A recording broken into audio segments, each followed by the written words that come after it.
Hey everyone, Steve Conover here with the Aramaic Gospel, remembering love, with kind of a peculiar question, but a really important one, and a really important edition of Lost in Translation. So, in John 1 is one of the most famous parts of Scripture in the Christian Bible, and particularly the Word became flesh is something that the Christian church is really latched onto, claiming that the Word is the person Jesus. And I'm going to show you how not only is that a bad translation, but it's also a bad theological problem within Christianity. And as a Christian mystic, I'm glad to point this out. So let's start off with John 1 and get the context. So it says, in the beginning, and I'm going to do it in English, but I'm going to interject some Aramaic. Starts out by saying, in the beginning. And the Aramaic word for that phrase is bereshit, which actually means before the beginning. And if you've heard me before, you know before the beginning references eighth density, or the state of consciousness, a black hole before there was a thought and idea of God that became vibration frequency.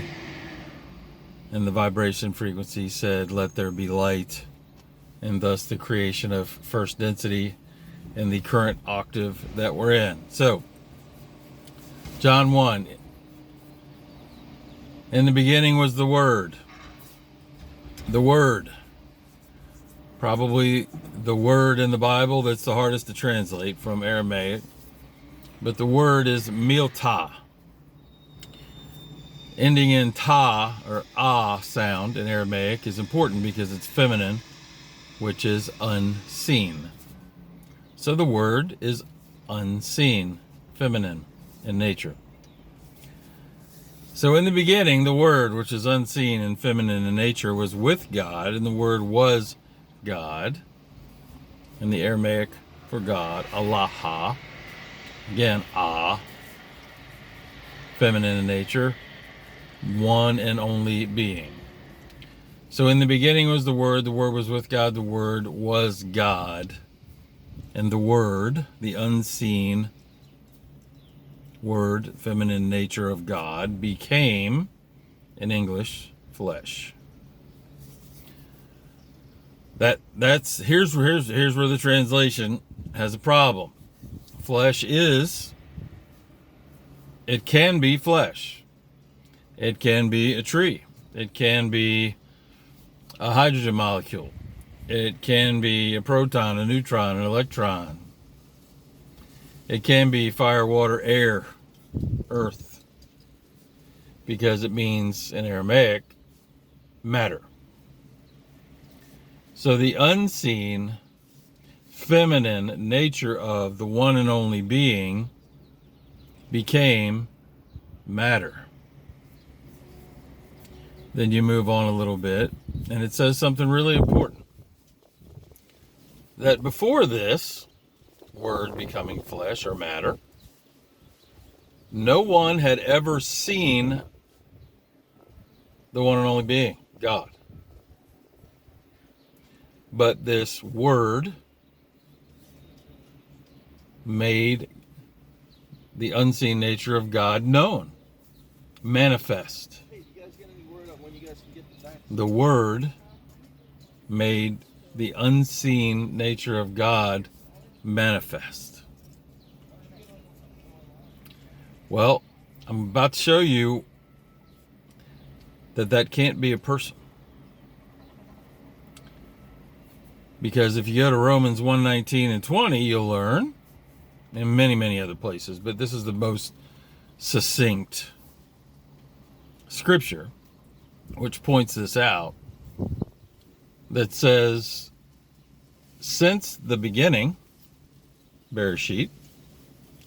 So since the time when the vibration said, let there be light, and there was, for the first time, frequency and light.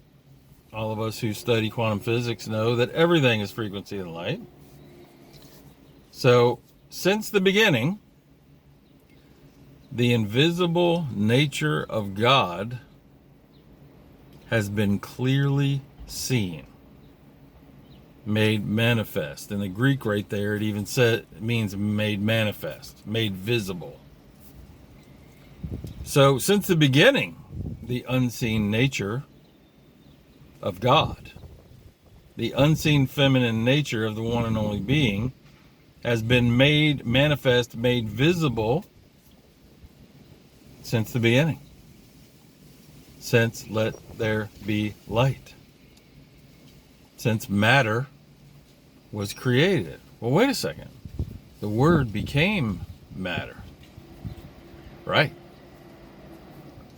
So now we know when the Word became matter. Now we know when the unseen nature, thoughts, feelings, and emotions of God descended in a vibratory sense and became matter in the beginning. And it's been made clear, the unseen nature of God has been visible through the creation, the matter, ever since then.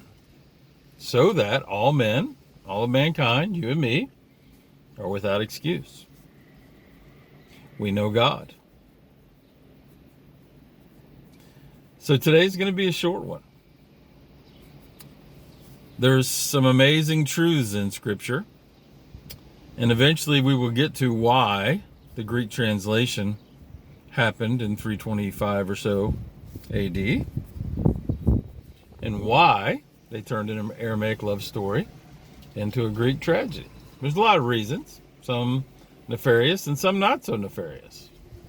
Some bad translations are just bad translations. You know, if you look at here in the United States, if you look at English 300 years ago to now, it's very different. And that's same language to same language.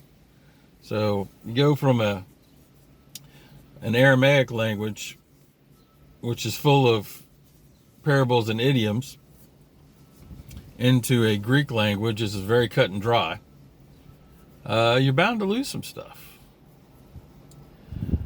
But what John 1:1 says is, in the thoughts, feelings, and emotions of God, our God, became a vibration, became light, descended in frequency to become matter. And before then, the invisible nature of God wasn't visible. But creation made the invisible nature of God visible. I hope you get something out of this. If it doesn't resonate with you, as always, that's okay. Just move along, continue on your journey, and know that when Jesus said you need no man to teach you, and there's one within you to lead you into all truth, he wasn't lying. We're all on a different ride. We're all on a different speed. As my brother Jim Hobbs says, we're all on a highway at a different mile marker, and that's okay. I hope this finds you all in peace and love. And until next time, peace out.